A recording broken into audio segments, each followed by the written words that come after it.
Good morning friends, आज के class में आपका स्वागत है। आज के क्लास में हम लोग क्लास 9th इंग्लिश की पुस्तक बीहाइव का chapter number 1 the fun they had के बारे में पढ़ेंगे। तो आइए आज का क्लास शुरू करते हैं। द फन दे हैड को इसाक एसिमोव ने लिखा है। यह एक अमेरिकन राइटर थे और the fun they had story का पब्लिकेशन 1951 ईस्वी में हुआ था। यह स्टोरी मार्जी नाम के एक लड़की से शुरू होती है। मार्जी 11 साल की लड़की थी और टॉमी जो उसका एक पड़ोसी था, मित्र भी था, वह 13 साल का लड़का था। इस कहानी में राइटर फ्यूचर की स्कूल के बारे में बात करते हैं, जब स्कूल भवन नहीं होगा, जब किताबें नहीं होंगी। इस स्टोरी में राइटर आज से करीब 135 साल बाद की जो स्कूल होगी उसके बारे में चर्चा कर रहे हैं। यह जो मार्जी और टॉमी थे, इनको बताया गया है कि यह उस समय के 2157 वर्ष के बच्चे थे, विद्यार्थी थे, जो वर्चुअल क्लासरूम में पढ़ते थे और इनका क्लासरूम बोरिंग होता था। बोरिंग इसलिए होता था क्योंकि उस क्लासरूम में शिक्षक नहीं होते थे। इनके रोबोटिक टीचर हुआ करते थे। आप रोबोटिक टीचर समझ रहे हैं, कंप्यूटर के स्क्रीन पर टीचर जैसे दिखने वाला एक आकार का आपको दिखाई पड़ेगा। आप जो बोलेंगे उसका वो आंसर करता है। रोबोटिक टीचर कहने का मतलब एक प्रकार का मशीनी शिक्षक, मैकेनिकल टीचर। इनका जो टेक्स्ट होता था वो ई टेक्स्ट होता था, जो मूव करता था। आप देखोगे लैपटॉप या कंप्यूटर में टेक्स्ट आगे पीछे भी किया जा सकता है। और ये किस माध्यम से सीखते थे और यह किस माध्यम से सीखते थे, तो कंप्यूटर के माध्यम से सीखते थे। इसलिए इन लोगों को, खासकर मार्जी को, यह व्यवस्था पसंद नहीं थी। देखिए, मार्जी को कहीं कहीं मार्गी भी कहा गया है और कहीं कहीं इसका नाम का उच्चारण मार्जी भी है। तो आप इस पर गौर नहीं करेंगे। यह प्रॉपर नाउन है, इसका कोई विशेष नियम नहीं होता है। आप इसे मार्गी भी पढ़ सकते हैं और आप इसे मार्जी भी पढ़ सकते हैं। अब मार्जी पूछती है टॉमी से कि यह किताब तुम्हें कहाँ मिला। तो टॉमी बोलता है कि यह पुस्तक हमें अपने घर में मिला। अब मार्जी पूछती है कि यह पुस्तक किसके बारे में है, तो टॉमी बोलता है कि यह पुस्तक स्कूल के बारे में है। फिर मार्जी पूछती है कि कोई व्यक्ति स्कूल के बारे में क्यों लिखेगा। मार्जी इसलिए यह बात पूछती है क्योंकि मार्जी को स्कूल पसंद नहीं था। अब आइए हम लोग जानते हैं कि मार्जी को स्कूल पसंद क्यों नहीं था। मार्जी को स्कूल पसंद इसलिए नहीं था क्योंकि मार्जी को एक सब्जेक्ट में अच्छा मार्क्स नहीं आ रहा था। वह सब्जेक्ट था ज्योग्राफी। ज्योग्राफी के रोबोटिक टीचर उसे टेस्ट पर टेस्ट दिए जा रहे थे, लेकिन उसका परफॉर्मेंस, उसका प्रदर्शन उसमें ठीक नहीं था।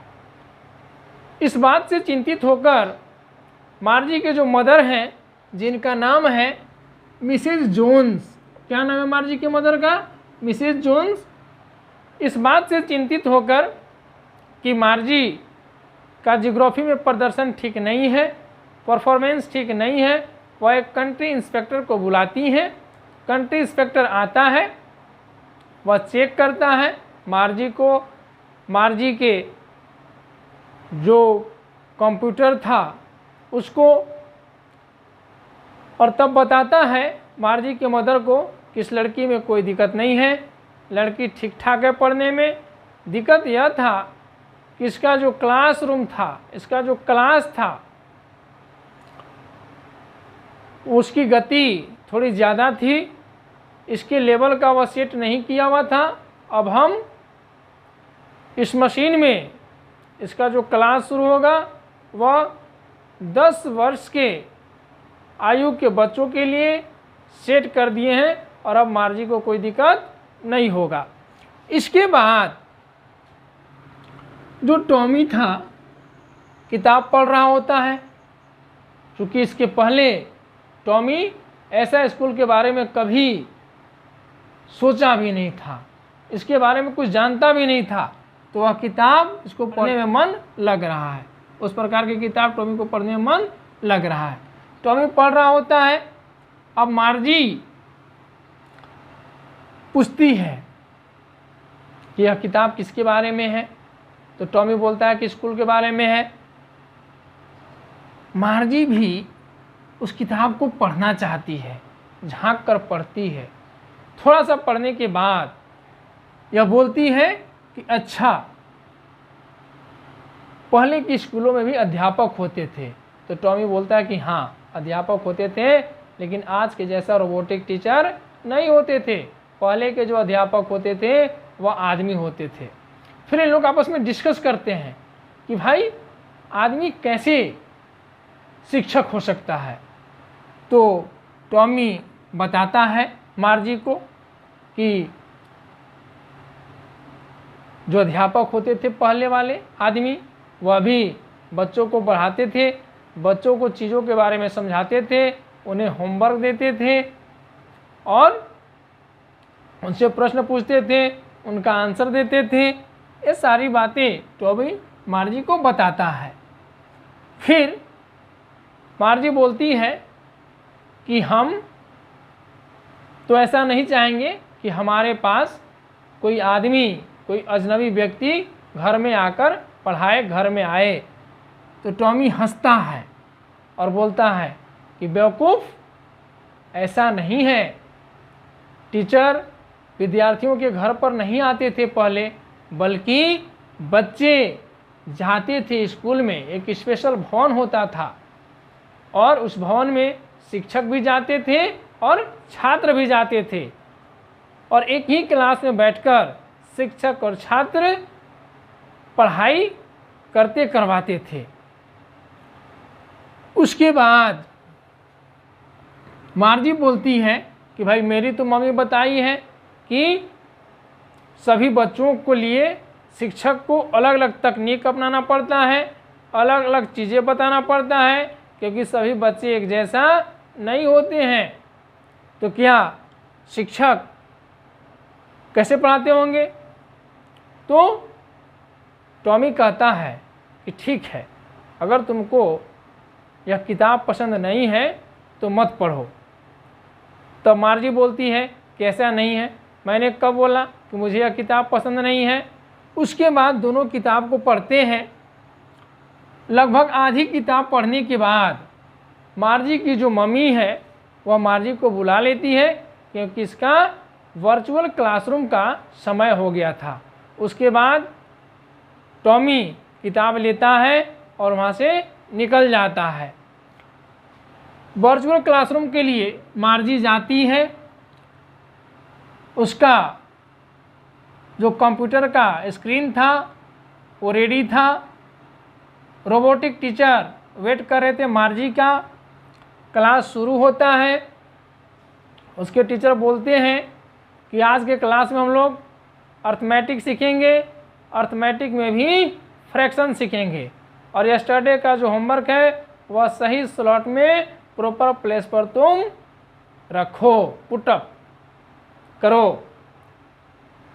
मार्जी पढ़ रही होती है, लेकिन उसका ध्यान ऑफलाइन स्कूल पर, पुराने स्कूलों पर रहता है। वह सोचती है कि अरे पुराने ज़माने में बच्चे कितने खुश होते होंगे, कितने मज़ा करते होंगे, वे लोग मज़ा कैसे करते होंगे। तो अब उसमें राइटर बताते हैं और मार्जी सोचती है कि Margie thinks about the fun they had Margie सोचती है कि अरे पुराने ज़माने के जो बच्चे थे, जो विद्यार्थी होते थे, उन्हें कितना मज़ा आता होगा। मज़ा कैसे आता होगा, वो कैसे खुश रहते होंगे, कैसे एंजॉय करते होंगे। तो बोलते हैं कि टीचर्स वेयर पीपुल, जो शिक्षक होते थे वो आदमी होते थे, पुरुष या स्त्री होते थे, लेकिन वो वास्तविक होते थे। स्टूडेंट्स हेल्प वन अनदर, विद्यार्थी एक दूसरे का मदद करते थे। जब भी कोई समस्या आता था तो बच्चे एक दूसरे का मदद करते थे। कब? ऑफलाइन क्लास में, पुराने ज़माने के स्कूल में।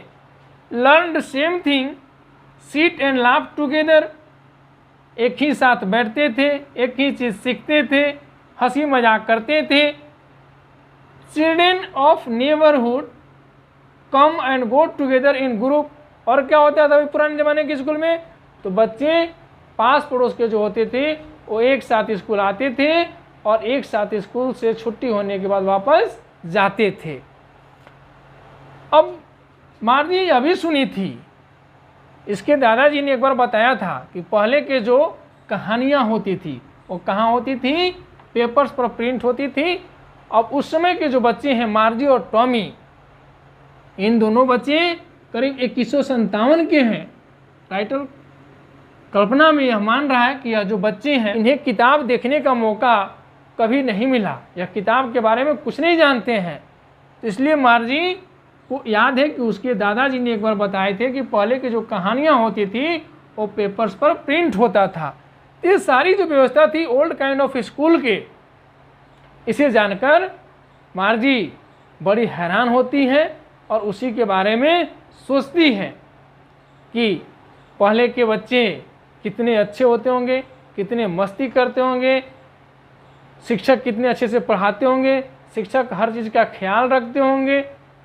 और ये सारी व्यवस्था किसमें थी? ओल्ड काइंड ऑफ स्कूल में। और यहीं पर आपका यह जो कहानी है वो समाप्त हो जाता है। मार्जी ओल्ड काइंड ऑफ स्कूल के बारे में सोचती है। अब इस कहानी को लिखने का जो मकसद है राइटर का वह क्या है? अभी 2157 आया नहीं है, अभी 2022 चल रहा है। स्टोरी बहुत पहले ही लिखा गया है। इस स्टोरी का प्रकाशन 1951 में ही हो चुका है। तब से करीब 106 साल बाद की घटना के बारे में राइटर लिखते हैं। अब राइटर क्या मैसेज देना चाह रहे हैं? तो राइटर इसाक एसिमोव शिक्षा पदाधिकारियों को वार्न्स करते हैं, चेतावनी देते हैं, बताते हैं, समझाने का प्रयास करते हैं कि जो ऑनलाइन क्लासेज हैं या कंप्यूटराइज्ड जो क्लासेज हैं यह कितनी नुकसानदायक है। इसमें बच्चों को कितना नुकसान होगा। इस प्रकार की व्यवस्थाएं लागू करने से पहले शिक्षा पदाधिकारियों को, स्कॉलर्स लोगों को जो इसमें शामिल हैं उन्हें कई बार सोचना चाहिए। अब इससे नुकसान क्या है? अगर ऑनलाइन सिस्टम या कंप्यूटर बेस्ड क्लासेस चलता है तो इससे नुकसान क्या है? इससे नुकसान यह है कि जो पर्सनल इंटरेक्शन है टीचर्स और स्टूडेंट्स के बीच वह खत्म हो जाएगा। शिक्षक अभी ऑफलाइन क्लास में क्या करते हैं, हर बच्चे का जो प्रॉब्लम है, उनकी समस्या कहाँ है, समाधान कैसे होगा, हर बच्चों का उनके पास जाकर उनका सॉल्यूशन देने का प्रयास करते हैं। लेकिन ऑनलाइन क्लासेज में ये सुविधा संभव नहीं है। बच्चों की क्या समस्या है, उनकी पढ़ाई में कौन ऐसी चीज़ है जो बाधा आ रही है? गरीबी बाधा आ रही है कि पढ़ने संबंधित वस्तुएं अवेलेबल नहीं है, कि माता पिता उनसे ज़्यादा काम करा रहे हैं, कौन सी ऐसी समस्या है, हर समस्या के बारे में शिक्षक ऑफलाइन क्लास में जान पाते हैं जो ऑनलाइन क्लास में संभव नहीं है। दूसरी सबसे जो महत्वपूर्ण बात है या सबसे ज़्यादा ड्रॉबैक्स है ऑनलाइन क्लासेस या कंप्यूटर बेस्ड क्लासेस का, वह यह है कि डिप्राइव ऑफ स्कूल स्किल्स। बच्चों में आप जानते हैं कि स्कूल में बहुत सारी सामाजिक योग्यताएं, सामाजिक रीति रिवाज के बारे में बच्चों को सिखाया जाता है। और ये कहाँ सिखाया जाता है? ये ऑफलाइन क्लासेज में आज के जो स्कूल हैं वहाँ पर सिखाया जाता है। बड़ों के सामने कैसे बोलना है, शिक्षक का रिस्पेक्ट कैसे करना है, हमें छोटों के साथ कैसा व्यवहार करना चाहिए, माता पिता के साथ कैसा बर्ताव करना चाहिए, अपने से बड़ों के साथ कैसे उठना चाहिए, कैसे बैठना चाहिए, ये सारी बातें शिक्षक बताते हैं जो ऑनलाइन एजुकेशन में संभव नहीं है। तो इस स्टोरी में यही बताया गया है। ये स्टोरी का जो टाइटल है द फन दे हैड, वह बिल्कुल सुटेबल है, बिल्कुल उचित है। इसका मतलब यह हुआ कि द फन, वह हंसी मजाक, वह मस्ती, दे हैड, किसके पास? बच्चों के पास जो था, वह मस्ती जो बच्चों के पास था या बच्चों के पास मस्ती जो था। तो यह टाइटल है जो एकदम सुटेबल है। मार्जी इसी चीज़ के बारे में सोचती है कि पुराने ज़माने के स्कूल में बच्चों के पास कितना मस्ती होता था, बच्चे कितना मस्ती करते थे और उनकी स्कूल कितनी अच्छी थी, इसके बारे में वह सोचती है। यह कहानी समाप्त हो जाता है। हम आशा करते हैं कि यह क्लास आपके लिए हेल्पफुल होगा। तो आज के क्लास में बस इतना ही। Thank you.